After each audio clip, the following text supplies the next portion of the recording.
ये 13 दोष ऐसे हैं जिसके जीवन में होंगे तो उसको कभी शांति, कभी सुख, कभी ऐश्वर्य ये टिकेगा नहीं और दुर्गति निश्चित हो जाएगी। बहुत ध्यान से सुने। एक श्लोक में 6 दोष और दूसरे श्लोक में 7 दोष। उपासक को कभी इन दोषों को अपने अंदर टिकने नहीं देना चाहिए। और जो संसार के मार्ग में चल रहे, अगर इन दोषों में चलेंगे तो हुआ जो आपके पुण्य कर्मों से ऐश्वर्य है भी वो नष्ट हो जाएगा। आप दुख, चिंता, शोक से ग्रसित होकर बड़ा दुख में जीवन व्यतीत करेंगे और आपकी गति बिगड़ जाएगी, दुर्गति हो जाएगी। विकत्थनः स्पृहायुर्मनस्वी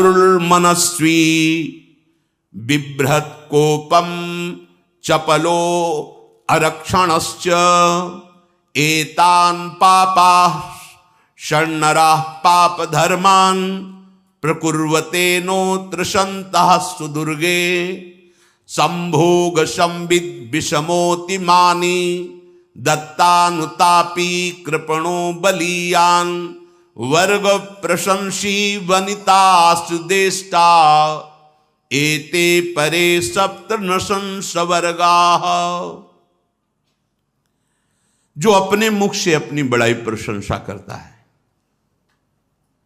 ये 13 लिख लो दिमाग में, डायरी में, क्योंकि ये नोट हो रहा है, आवाज डाली जाएगी, आप बार बार सुन, इनसे बचिए।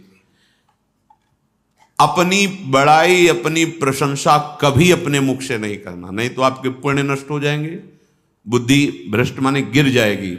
अगर परमार्थ में चल रहे हैं तो भी, और व्यवहार में तो पुण्य नष्ट हो ही जाएंगे। बुद्धि गिरी हुई तभी ऐसी बात होती है।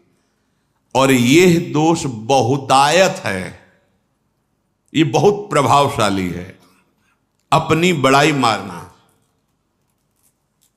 इसको देख लो, पकड़ो, सत्संग है। अपने मुख से कभी अपनी बड़ाई ना करना। अगर कोई अपने मुख से अपनी बड़ाई करता है तो उसके सुकृत नष्ट हो जाते हैं, बुद्धि भ्रष्ट माने गिर जाती, पतित हो जाती है, फिर निर्णय ठीक नहीं। अगर हमारा सारथी, हमारा ड्राइवर मूढ़ हो तो कहीं भी हमको गिरा देगा, तो वो बुद्धि भ्रष्ट मतलब गिर जाती है, निर्णय करने लायक नहीं रहती। अपनी प्रशंसा अपने मुख से करना। दूसरा, लोलुपता, ये वृत्ति नहीं होनी चाहिए। धर्म से चलेंगे, धर्म के द्वारा जो हमें प्राप्त होगा उसी से हम अपना भरण पोषण करेंगे। आपके बच्चे स्वस्थ होंगे, बुद्धिमान होंगे, परिवार में बहुत सुख और शांति होगी।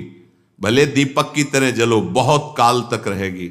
लक्ष्मी जी भी आपके घर में बहुत काल, हम ये नहीं कहते कि बहुत नहीं, जितनी है बहुत सुख शांति से चलोगे।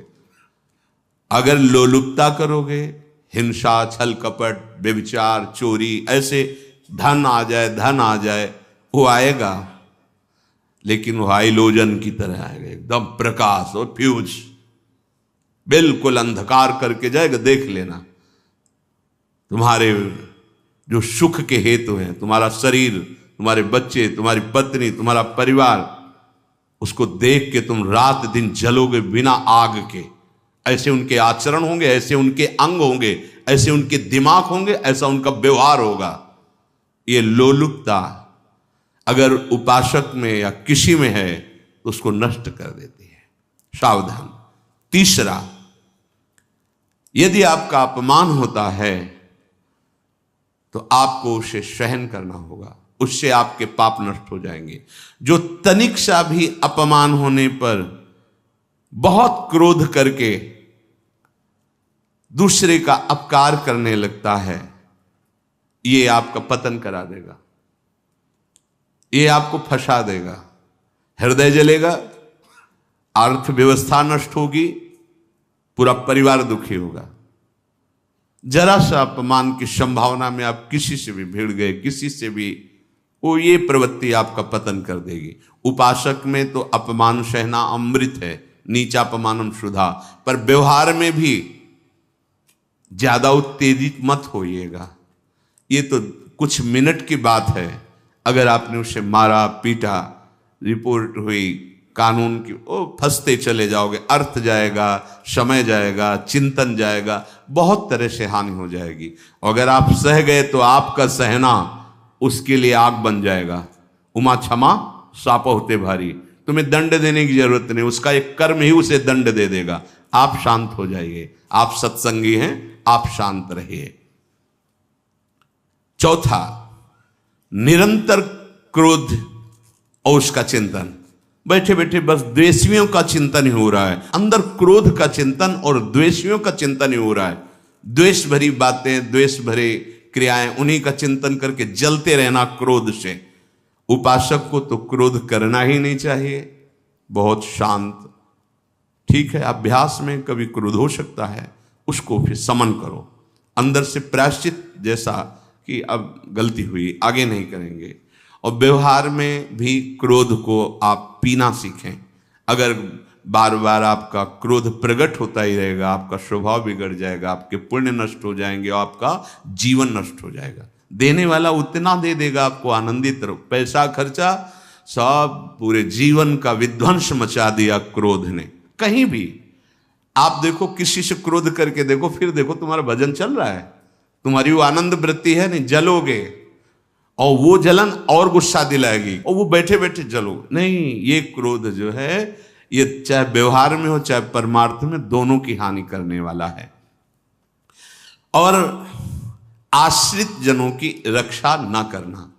अगर कोई भाग कर आपके पास आ गया है, कोई पशु पक्षी या कोई मनुष्य, आपको चाहिए कि अब चाहे हमारे पहले प्राण जाएं, उसकी रक्षा करेंगे। सीवी जैसे तो कोई बिरले ही होते हैं, पर इतना जरूर ध्यान रहे, जैसे कोई पशु पक्षी किसी भय से आपके सीमा के अंतर्गत आ गया है, अब उसकी रक्षा करनी है आपको। अगर आप स्वयं मार देते हैं या मरवा देते हैं, या आपके सुकृत नष्ट कर देगा, या आपकी दुर्गति का कारण बन जाएगा। और जो पाप कर्म उत्साहित होकर करते हैं, उपासक को तो बहुत सावधान रहना चाहिए, पर व्यवहार में भी जो नहीं करना चाहिए, अगर वो पाप कर्म आपके द्वारा मन में प्रेरित हो रहे हैं, संकल्प बन रहा है, क्रियाएं हो रही, दुर्गति पक्की, पुण्य नष्ट हो जाएंगे, दुख अशांति बढ़ती चली जाएगी, कभी शांति नहीं प्राप्त कर पाएंगे। ऐसा नहीं कि जो मन में आवे सो करें। पापाचरण निडर और उत्साहित होकर करना, अगर ऐसे लक्षण है, निश्चित दुर्गति होती है। ये 6, अपनी बहुत बड़ाई करने वाला अपने मुख से, लोलुपता, तनिक से अपमान में सहन ना करने वाला, निरंतर क्रोधी और आश्रित जनों की रक्षा न करने वाला, और निडर हर्षित होकर पाप कर्म करने वाला। दूसरे श्लोक में 7 है, 6 7 हो। 1, संभोग का ही चिंतन करना, संभोग में ही मन लगाना, संभोग दूसरी स्त्रियों के साथ करने की भावना रखना। संभोग पहला है, संभोग। रात दिन बैठे बैठे बस यही चिंतन करना, गंदी बातों का, गंदी बातें देखना, गंदी बातें सुनना, गंदी बातों का चिंतन करना। फिर अन्य माताओं बहनों के प्रति काम दृष्टि से देखना, कोई आ जा रही है तो दृष्टि से, काम भाव से देखना, भोग बुद्धि से देखना, निश्चित पुण्यनाश दुर्गति। बड़े बड़े उदाहरण इतिहास में हैं जिन्होंने ऐसा दृश्य नेत्रों से देखने की चेष्टा की, मन में संकल्प किया भोगने का, नष्ट हो गए, चाहे वो कितने बड़े प्रतापी हो। ये दुर्योधन कोई साधारण थोड़ी है, भगवान व्यास देव जी के द्वारा ही तो लो, भगवान व्यास देव जी ही इसकी उत्पत्ति का कारण है। आप देखो, इतने महान पुलस्त जी ही उत्पत्ति का कारण है रावण की। बस यही ऐसे दोष हैं जिनके कारण जीव नष्ट हो जाता है। ठीक है, धर्मयुक्त काम भगवान ने आदेश किया है, आपका पाणिक ग्रहण संस्कार हो गया है, संतानोत्पत्ति की भावना से कुछ पवित्र तिथियों का त्याग करते हुए चर्चा में हुई है। एक नियम है, एक आदेश है शास्त्र का। आप बहुत काम प्रवृत्ति वाले हैं तो प्रत्येक मास में जब माताएं बहनें पवित्र हो जाती मासिक धर्म से, तो जिनका पाणी ग्रहण आपने किया, जो पत्नी स्वरूप है, वो ठीक है। वहां भी बार बार के लिए व्यभिचार प्रवृत्ति के लिए शास्त्र आदेश नहीं करता, संयम पूर्वक, और उसका चिंतन नहीं करना। पाणी ग्रहण संस्कार है, घर में विराजमान है, एक संयम एक नियम के अनुसार उसका चिंतन तो फिर भ्रष्ट कर देगा। चिंतन प्रभु का करना है, चिंतन प्रभु की सेवा जो आपके कर्तव्य, इसके चिंतन से बचो। घातक है, बहुत बड़ा जहर है। अगर विषय चिंतन होने लगा तो मरोगे, जिंदा जलोगे, दुर्गति भी होगी। ये अंदर की जो आग है ना, कामाग्नि, ये इतनी बढ़ती चली जाएगी, तुम्हारे होश खराब हो जाएंगे कि मुझे क्या करना चाहिए क्या नहीं करना चाहिए। कोवा मदांधो मदनातुरोमा, अंधा हो जाएगा, नहीं दिखाई देगा अनुजा तनुजा क्या है कौन है, कुछ नहीं, भ्रष्ट बुद्धि। संभोग का चिंतन नहीं। धर्मयुक्त काम आदेश है शास्त्र में। यदि आप प्रवृत्ति मार्ग में हैं तो अपनी पत्नी को जो पाणी ग्रहण स्वीकार किया है, वहां भी पवित्र तिथियों का त्याग करते हुए, एकादशी है, रामनवमी है, नव दुर्गा है, जन्माष्टमी है, राधाष्टमी, जो पवित्र तिथियों का त्याग करते हुए, और ऐसे जो मर्यादाएं हैं उसके अनुसार, और कहीं पराई स्त्री के साथ संभोग की बात निश्चित दुर्गति पक्की है। ऐसे ही माताओं के लिए है, स्त्री शरीर के लिए है। यदि वो ऐसी गलत चेष्टा, तो पतिवंचक परपति रति करही, रौ नरक कल्पसत परही। ये भोग चिंतन से बचने की चेष्टा कीजिए तो क्रिया से अपने आप बच जाएंगे। क्रिया के पहले चिंतन होता है, चिंतन से ही क्रिया का आवेश आता है। चिंतन संभालिए, इसी से भगवत प्राप्ति होती है, चिंतन से, और इसी से दुर्गति भी होती है। अनन्यश्चिन्तयन्तु माम, भगवान चिंतन करें, मेरा करो, कर्तव्य कर्म मेरे को समर्पित करो। अब जब चिंतन संभोग का होगा तो बुद्धि भ्रष्ट हो जाएगी। ये जो राक्षसी प्रवृत्तियां सुनने को मिलती है ना, कि ऐसा हुआ, वो देखा सुना और चिंतन किए, अब इतनी राक्षसी वृत्ति आ गई कि बस अब उनमें और राक्षसों में कोई अंतर नहीं रह गया। दूसरा, विषमता रखने वाला, सबके साथ बर्ताव ऐसा कि मैं बहुत श्रेष्ठ हूं और दूसरे सब नहीं, ऐसा व्यवहार नहीं। सब भगवत स्वरूप हैं, समान व्यवहार। जैसे आपके भोजन है तो जो आप पा रहे हो वही सबको दीजिए, बैठने की व्यवस्था, उठने की व्यवस्था, क्रम बाई क्रम, पर उसको भी नीच भाव से मत देखिए। उस कोटि का उसको प्यार दीजिए, दुलार दीजिए, सम्मान दीजिए। इतनी विषमता न फैलाते रहें अपने जीवन में कि आप सबके निंदा के पात्र बन जाए। विषमता नहीं, सबको प्यार। हाँ ठीक है, पुत्र का अलग प्यार है, भाई का अलग प्यार है, पिता का अलग प्यार है, पर हमारा व्यवहार प्रीति युक्त होना चाहिए, विषमता भरा नहीं होना चाहिए। अगर हमारे चित्त में विषमता ही रही तो संसार है, प्रभु नहीं है। जीत विषम संसार कीर्ति जग बिस्तर है। जो विषमता पर विजय प्राप्त कर लेता है वही भगवत प्राप्ति का अधिकारी। ये विषमता बहुत बड़ी हानि है। तीसरी बात, अत्यंत मानी होना। जहां आपके प्राण कमजोर होंगे, पुण्य नष्ट होगा, आयुश्री सब नष्ट होना है, ऐसे आचरण करवाएगा गुरुजनों के साथ, महापुरुषों के साथ। ये बहुत नीच प्रवृत्ति है। अत्यंत मान प्रियता, मुझे सम्मान मिले, उत्तम प्रवृत्ति है। सबको मान देना, स्वयं अमानी रहना। चौथा, दान देने की बात कह के मुकर जाना या दान देकर पश्चाताप करना। दे दिया है, बहुत जल रहे हो, दूसरे से वार्ता कर रहे हो कि पता नहीं क्या यार बुद्धि में हो गया, हमने उसको इतना कहा था, उतना दे दिया, क्यों दे दिया, ऐसा मतलब अंदर चिंतन करना, क्यों दे दिया तो दिया।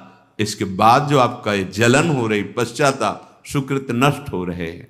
दान देकर पश्चाताप करना या दान देने की बात कह के मुकर जाना। जैसे आपने कह दिया आपको इतना इतना ऐसा, अब आप मुकर गए, ब्याज सहित तुम्हें देना होगा, ये तुम्हारी दुर्गति का कारण बन जाएगा। ऐसे ही नहीं बोलना चाहिए, बहुत होश से। वाणी एक अमोल है, जो कोई बोले जान, ये तराजू तौल के तब मुख बाहर आन।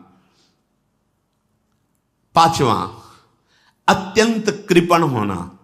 ना परिवार को सुखी कर पा रहा, ना अपने को सुखी कर पा रहा है। एक एक सिक्का बैंक में जो मर गया। धन की वास्तविक गति यही है कि अपने परिवार को खूब उसकी अनुकूलता प्रदान करो, उसमें से कुछ हिस्सा किसी ऐसे को जिससे तुम्हें बदले में कुछ लेने की भावना ना हो। कोई साधु महात्मा, गाय, पशु पक्षी, किसी भी जीव बीमार है शरीरधारी, उसके जिससे कुछ कभी लेने की भावना ना हो, एहसान की भावना ना हो। सो धन धन्य प्रथम गति जाकी, धन्य हो गया उसका धन। अब वो कृपण का धन किसी काम में ना स्वसुख, ना परिवार के सुख, ना धर्म कार्यों में, व्यर्थ जीवन चला गया। उसी धन का चिंतन करना, उसी का संग्रह करना और उसी की रक्षा करते करते शरीर छोड़ देना, तो चिंतन बिगड़ गया। तो कह रहे हैं जो कृपणता है और अर्थ और काम की प्रशंसा, उसी की चर्चा, उसी का चिंतन, रुपया और भोग, उसी की चर्चा कर, जहां बैठे रुपया की चर्चा, भोग की चर्चा, जहां एकांत में बैठे उसी का चिंतन, कैसे रुपया बढ़े, कैसे भोग मिले। और अगर अवसर मिला तो रुपया अधर्म से आवे चाहे धर्म से, उसको इसकी कोई परवाह नहीं। भोग चाहे धर्म से हो चाहे अधर्म से, जिसका अर्थ और काम भोग ही चिंतन है वो धर्म नहीं। जिसका धर्म चिंतन का विषय है तो अर्थ और काम भी ऐसा होगा जो मोक्ष प्रदान करने वाला हो। धर्म, अर्थ, काम, मोक्ष। और जो बालक, स्त्री, पागल, असहाय, जो इनकी रक्षा न करके इनकी हानि करता है, दुर्गति निश्चित है। माना आपकी पत्नी है, उसका स्वभाव बिगड़ा हुआ है, क्रोधी है, कटु वचन बोल, लेकिन आपके ही प्रारब्ध के लिए, माना आपका पति ऐसा स्वभाव वाला, पर आपके ही प्रारब्ध से तो संयोग बना है आकर, अब इसका निर्वाह कर ले जाओ तो पवित्र हो जाओगे दोनों। और अगर झगड़ा और लड़ाई और मारपीट और कहीं हिंसादि के रूप में उतर गए तो फिर और करनी बिगड़ गई। बालक है, आप उसको ज्ञान नहीं कि आप पवित्र है, कि आप पवित्र है, उसको ज्ञान नहीं कि आप उसके साथ व्यवहार अच्छा कर रहे हैं कि बुरा कर रहे हैं। रक्षा करनी है आपको, शोषण नहीं करना। कह रहे हैं स्त्री, बालक और पागल, जैसे विक्षिप्त है, पागल है, आपको रक्षा करनी है। बन जाए तो उसको भोजन, ऐसा नहीं कि ईंट मारो, उसको अपमानित करो। उसकी बुद्धि खराब है, प्रारब्धवशात खराब हो गई है, तो शास्त्र आज्ञा करता है स्त्री, बालक, जैसे पागल, विक्षिप्त आदि हैं, असहाय है, असमर्थ है, बूढ़ा है, वो आप सेवा भी करो तो वो गाली दे सकते हैं, उनकी बुद्धि बिगड़ गई। आपको उनको दंड नहीं देना, मारना नहीं है आपको। मान लो आपके बड़े बूढ़े बुजुर्ग जन हैं, आप सेवा भी कर रहे हो तो आपको कटुवचन बोल सकते हैं, आपकी निंदा कर सकते हैं, लेकिन आपको उनके साथ व्यवहार सद करना है। अगर आपने इन दोषों को स्वीकार किया तो निश्चित आपकी दुर्गति होगी, न इस लोक में आपको शांति मिलेगी न परलोक में। इसलिए इन दोषों को बार बार सुन करके और हृदय में जांचो कि कहीं है तो नहीं। अगर है तो सत्संग, भजन बल, भगवत प्रार्थना के बल से इन दोषों का त्याग कर दो, जीवन मंगलमय हो जाएगा। शेष चर्चा आगे। श्री राधा वल्लभ लाल।